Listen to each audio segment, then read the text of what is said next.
When Emma was 8 years old, her family lived in a house constructed in 1944. The upstairs layout was unusual. Her bedroom connected directly to her brother's room through a doorway without an actual door. Both bedrooms contained walk-in closets, but Emma's had something extra, a tiny crawl space leading straight into the attic. Before we continue, make sure you're subscribed with notifications on, and tell me in the comments what city you're watching from. Alright, let's dive back in. That closet always unsettled her. The temperature inside dropped dramatically, and an inexplicable dread washed over her whenever she stepped inside. She tried to avoid it when possible. One particular evening, Emma left several toys scattered across the closet floor, including a special doll from a princess movie. This was an ordinary toy. It could perform multiple songs from the film when you activated a button on its back. Between 2:30 and 3 a.m., something woke Emma from a deep sleep. At first, she thought she was dreaming, but the faint melody continued. The doll was singing. Her stomach twisted with unease as she realized the songs weren't playing in their normal sequence. Instead, one line repeated endlessly, over and over. She shook her stepsister Riley, awake in the bunk bed above. Riley's terrified expression confirmed Emma wasn't imagining things. Both girls, frozen with fear, huddled under their blankets and called out desperately for Emma's brother. When Marcus finally stumbled into their room, rubbing sleep from his eyes, he initially assumed his sisters were pranking him, but their genuine terror was unmistakable. With Marcus there, the girls found enough courage to investigate. They approached the closet together and flipped the light switch. That familiar Arctic air hit Emma immediately. Then she saw the small door to the crawl space stood wide open. She always kept that door shut because it terrified her. But now it gaped open, revealing the pitch-black attic beyond.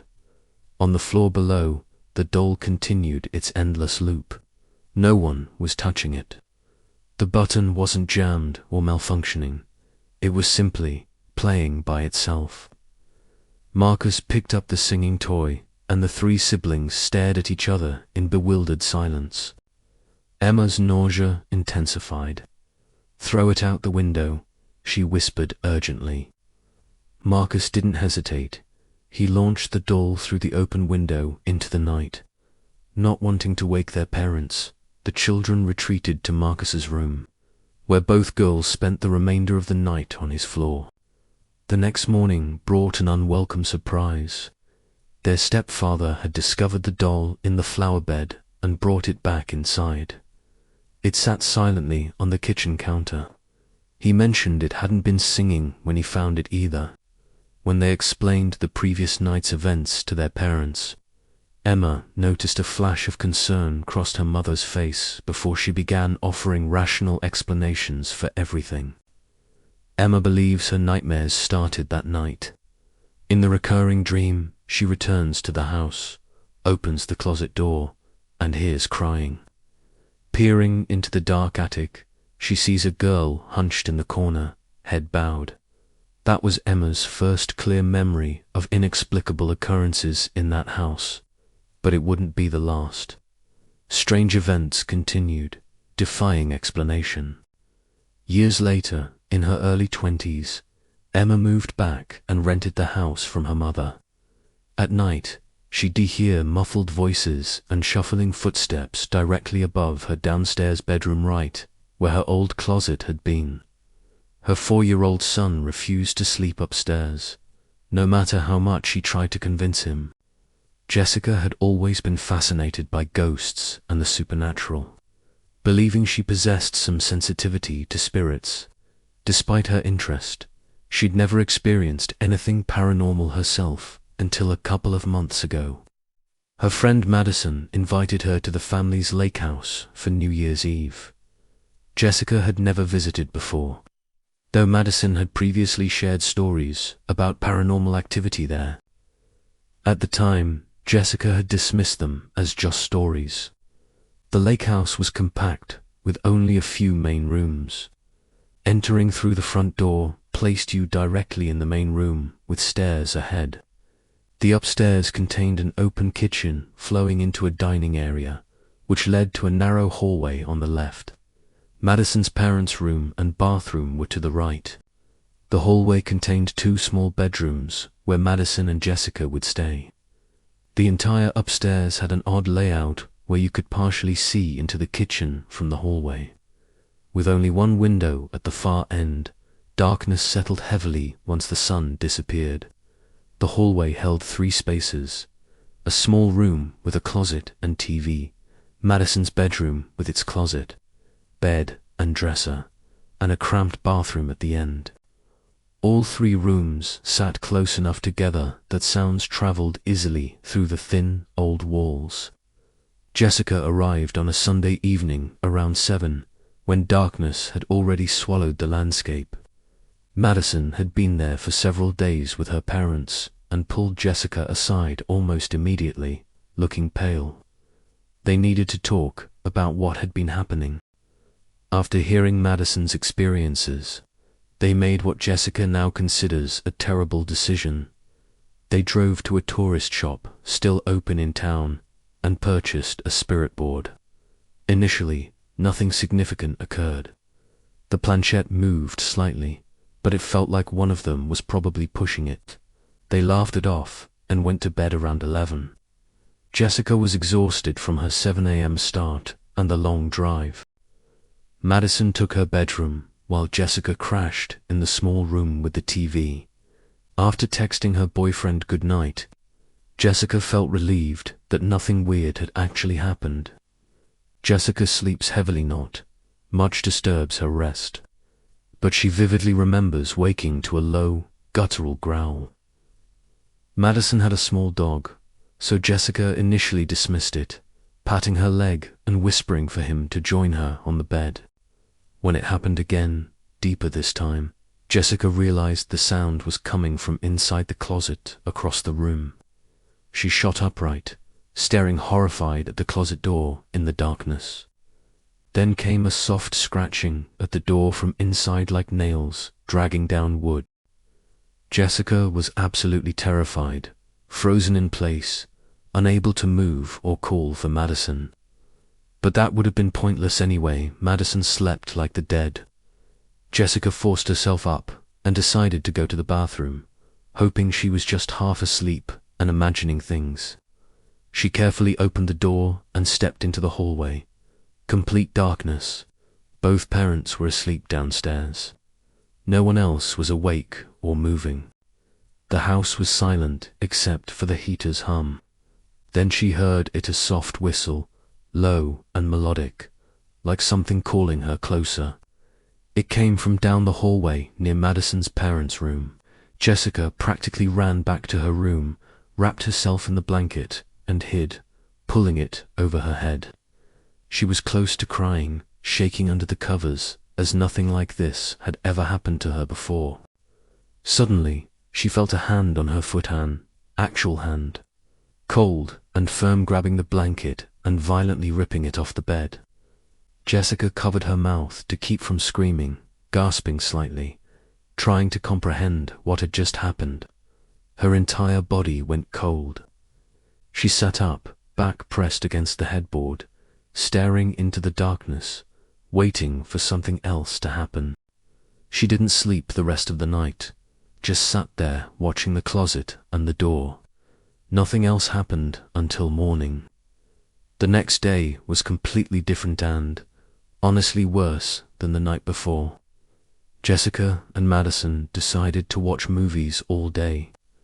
Around noon, they paused their movie, switched off the hallway light, and walked to the kitchen together to make steaks. The house's small, open layout meant you could see almost everything from the kitchen to the stairs. The hallway entrance, all of it. Madison's parents were outside by the lake, visible through the window. When they returned maybe 10 minutes later with their plates, the light was turned on. They both froze. They knew for certain no one in the house had done it, at least no one they could see. An hour or two later, Jessica developed an overwhelming feeling of being watched. This wasn't the normal someone's in the room sensation. This was the something wants to hurt me kind of being watched, hostile, intense, like eyes boring into the back of her head. She kept glancing over her shoulder, checking the hallway, but there was never anything there.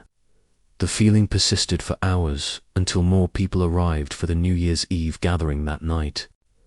Once the house filled with Madison's family and friends, the oppressive feeling finally lifted. That night proceeded without incident. They stayed up until midnight and celebrated. It almost felt normal again. However, that didn't change Jessica being completely spooked and dreading returning to that bedroom. That was the first and last time Jessica wanted something like that to happen to her. She and Madison truly believe what terrorized her that night was demonic, and it seems to have no intention of leaving that house. They researched afterward and discovered the land has a dark history that Madison's parents never discussed. To this day, Madison still has problems with it. She's even considered convincing her parents to sell the place. Here's the creepiest part. It seems to like Jessica too. She's had weird things happen at her own apartment, shadows in her peripheral vision, that same feeling of being watched. She's genuinely afraid she brought something back with her. The portal tradition. Daniel's uncle owns a small farm that's been in the family for years. Since Daniel was a little boy, they'd visit at least once a month. It's a decent farm, nothing fancy, sitting right next to a small forest. One family tradition is going through the magic portal once you turn 10. It's really just a weird gap between two old oak trees, but Daniel's uncle always made it feel special. Daniel remembers being incredibly excited when his turn finally came. Now his younger cousins are preparing for theirs, and he can't wait to see their faces light up the same way his did. The adults would grab flashlights and shine them under these two trees that resemble a large portal. It creates an impressive effect, especially at night. Since Daniel is the oldest in his generation, he was the first to go through the portal back then. Daniel is 22 now, and his cousin Jake just turned 10, so they're heading to the farm this weekend as always. The thing is, Daniel's uncle recently hired a new farmhand to help maintain the place. The guy's only been working there about a week, so he doesn't know about their family traditions yet. Daniel is curious how he'll react when they all gather in the forest with flashlights. They arrived at the farm 3 days before Jake's birthday to enjoy the whole weekend. They'd camp one day, tell horror stories around a fire the next, and the final night would be when Jake leaves childhood behind. Everyone was excited. These birthday weekends are always memorable. But the new farmhand was strange. His name was Kyler Skinny, quiet guy who barely spoke 2 words to anyone.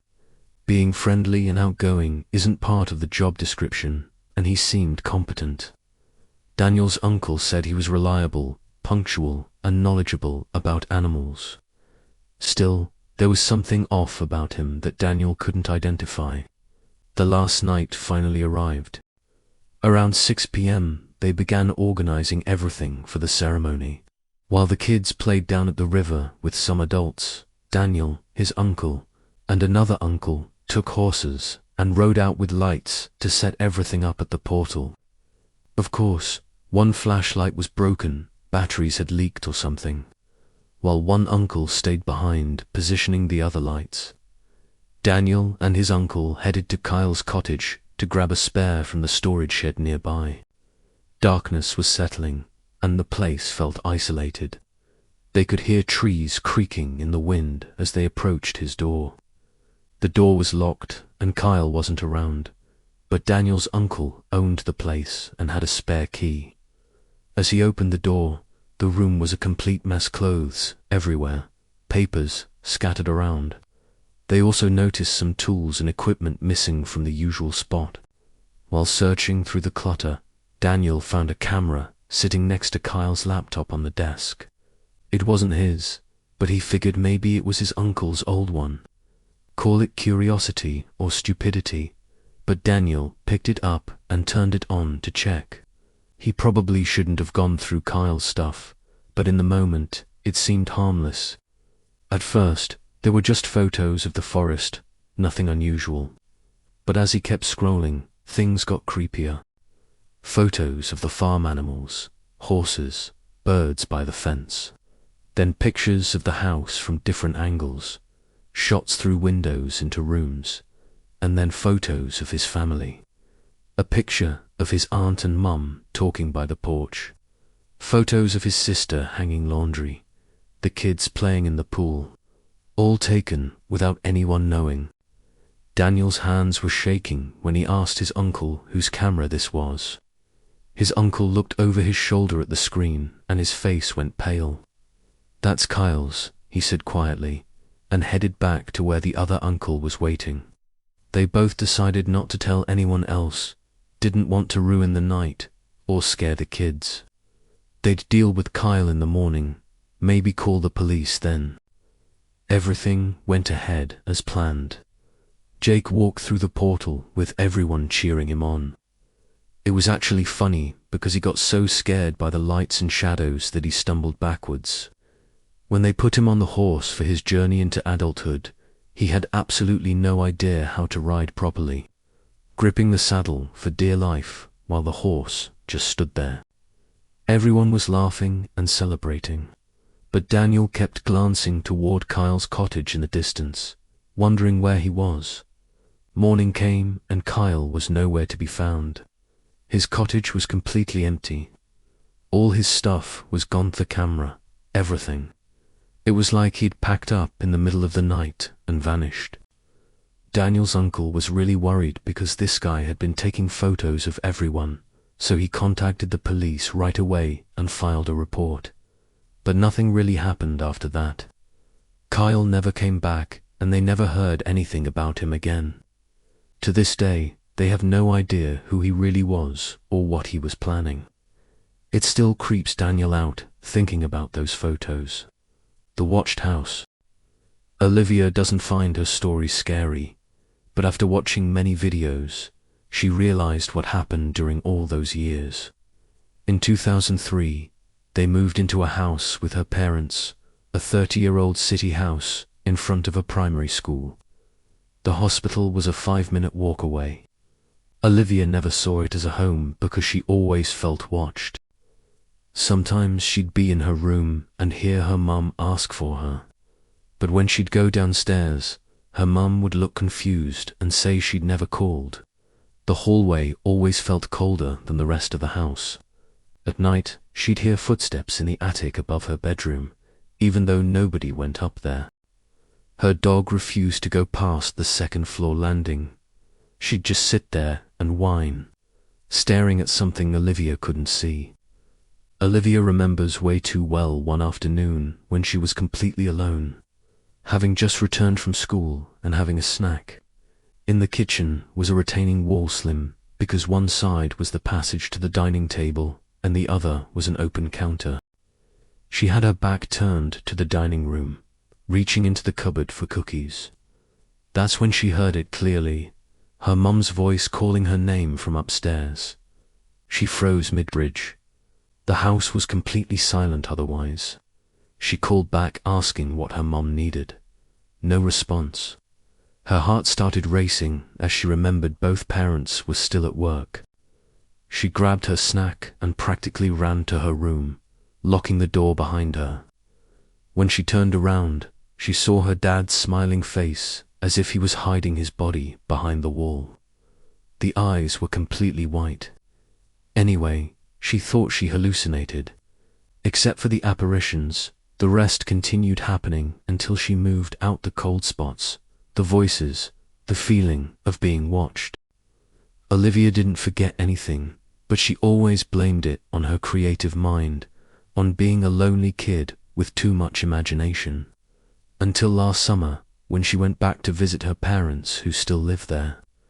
Within an hour of being in that house, it all came flooding back, the heaviness in the air, that suffocating feeling of something watching from just out of sight. She was sitting with her sister talking about stuff, including their parents' new home, and her sister asked if Olivia ever liked the old one. Turns out her sister saw things when she was living there too. She also heard things, which is why she moved out at 18. The house didn't feel safe.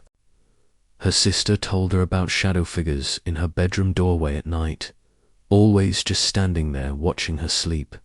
She'd pull the covers over her head until morning. Once she woke up to all her furniture rearranged. Her parents thought she did it herself as some weird teenage thing, but she swore she didn't. They sat there in stunned silence, realizing they'd both been too scared to tell anyone for years. Neither of them had imagined it after all.